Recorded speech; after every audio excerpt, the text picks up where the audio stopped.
My dear friends, do you realize how much you are loved? Do you realize that at this very moment you are deeply loved? Everyone in this church is deeply loved by God. God loves you as much at this moment as He loved you when you were born.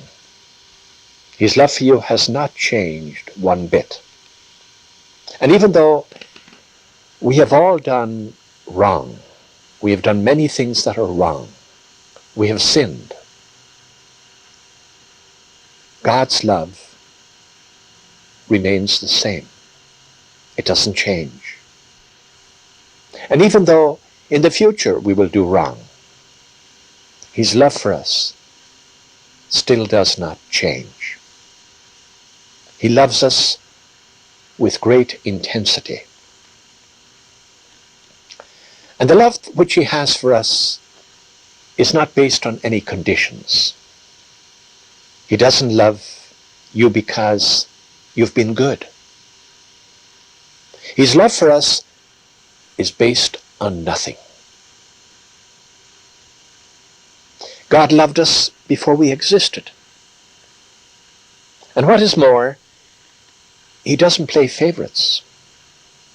He doesn't love any one of us more than He loves another. Now, some of you may have difficulty with this because you never heard it put that way before. You were always told that we must win God's love by being good. But you see, and you might be inclined to say that, well, if what I say is true, then why be good?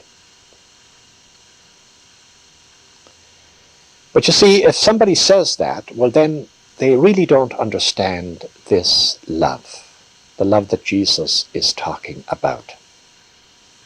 Because if you understood what I'm talking about right now, if you understood this love that God has for you, you would be so overwhelmed that you would want only to do good. The thing about love is when we feel it in our being and when we know that we're loved, we have a tremendous desire to do good. So then our doing good flows from the fact that we know that we're loved. Our doing good is not done to win love, which is quite a difference. But then you see we have people who have this image, and of course most of us have this image of God on the last day, sitting on His throne, rewarding the good and punishing the wicked. We were told that as little children, that on the last day God would send those who were evil to hell, and He would reward the good people with heaven. So this image is very strong in our minds. But somehow I think we've done a great injustice to God by presenting that image. I don't believe God condemns anyone to hell. I don't believe God punishes anyone. I believe we punish ourselves when we refuse to accept what He's trying to convey to us. I think we put ourselves into hell when we reject the heaven that He's offering us. And you see, God is offering us heaven right now.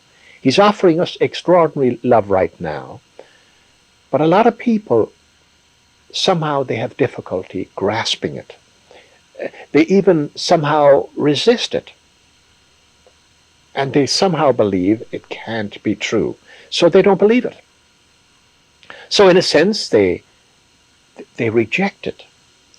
So we're rejecting this extraordinary love. We're rejecting heaven. And in rejecting it, we're condemning ourselves to hell.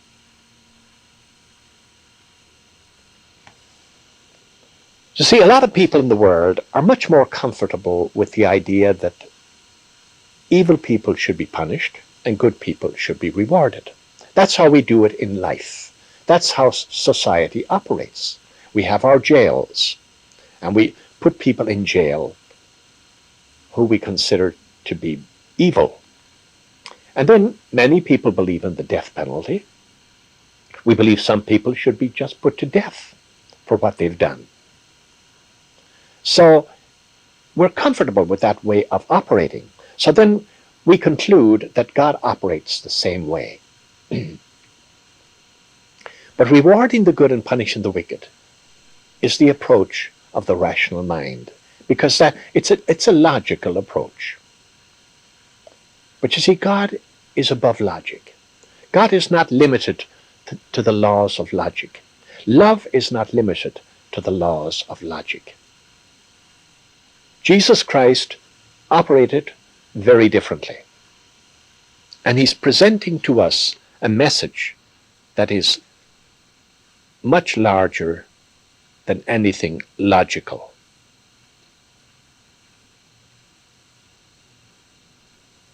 You see, I believe on the last day, what God will be saying to us is, come to me, all you who are weary. Come to my kingdom. He knows we're tired. He knows we're weary. He knows life is exhausting. He knows that struggle is difficult. And he wants to take us home, to rest.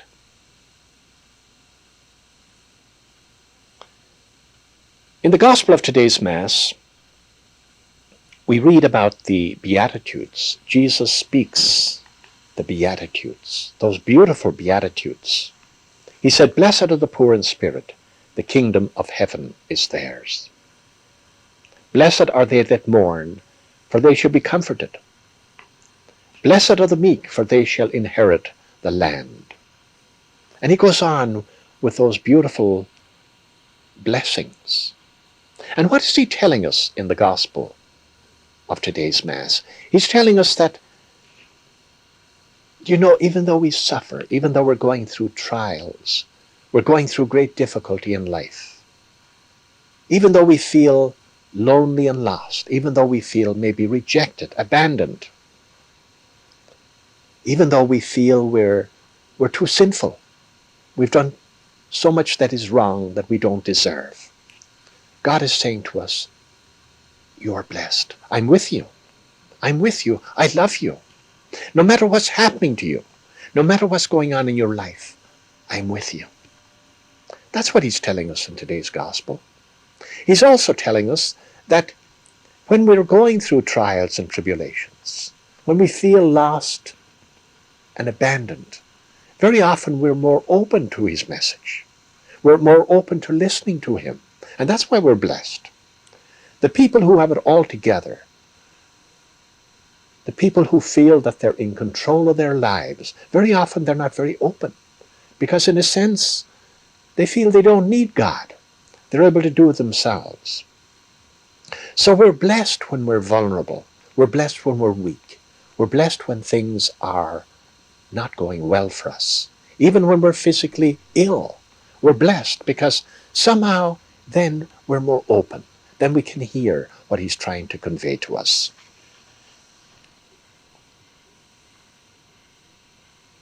You see, in the second reading of today's Mass, we have St. Paul. He tells us that God uses the foolish of this world to confound the wise. He uses the weak to confound the strong. Paul even goes on to say that Jesus, when he selected the 12 apostles, he didn't go around looking for the most brilliant people, the most educated, the university graduates. He didn't go looking for people who came from noble background or from good stock. No, he looked for ordinary people. He often selected those who were outcasts. And I think that is very significant, and St. Paul makes a very important point of that. And then you see Jesus himself, at one time in his life, he was praying to his Father. And his Father, he said, Father, I give you thanks, because what you've hidden from the learned and the clever, you have revealed to the merest children. And what St. Paul, or what Jesus is saying here in that prayer, is that, learning and cleverness can be an obstacle to understanding the deeper message of Jesus. And very often in the life of Jesus, it was the learned people and the clever people who didn't accept him. They were so brilliant, they felt that his message was foolishness. Because they felt that much of what Jesus said was foolishness. For example, Jesus said on one occasion, he said, love your enemies. Do good to those who hate you. Pray for those who persecute you. He said, if you love those who love you, what good is that? But a lot of people in our world today don't believe that. They don't believe in loving their enemies. They believe that you should get back at your enemy. They don't believe in doing good to those who hate them. They don't believe in praying for those who persecute them. The rational mind resists that kind of thinking. The rational mind says that's foolishness. But it's important to remember that Jesus, when he was arrested, was dressed like a fool. They put on him the garments of a fool. They put on him a crown of thorns, and they laughed at him. They ridiculed him. They said, you fool, because they believed his message was foolishness. And when we speak his message in this world, people might tell us we're foolish. For example, Jesus even said, if somebody strikes you on one cheek, turn the other cheek. And our world today doesn't believe that. But you see, what Jesus is talking about is extraordinary love. You see, God the Father in heaven loves his enemies. He does good to those who hate him. He prays for those who persecute him. And you see, that's the way of love. And Jesus wants us to surrender to that love, to be open to that love, to allow that love to enter our being and take over. Because if we allow this extraordinary love that Jesus has for us, that God has for us, if we allow it to enter our being and possess us, then we will be transformed and we will become powerful forces in a world that's hungry for love.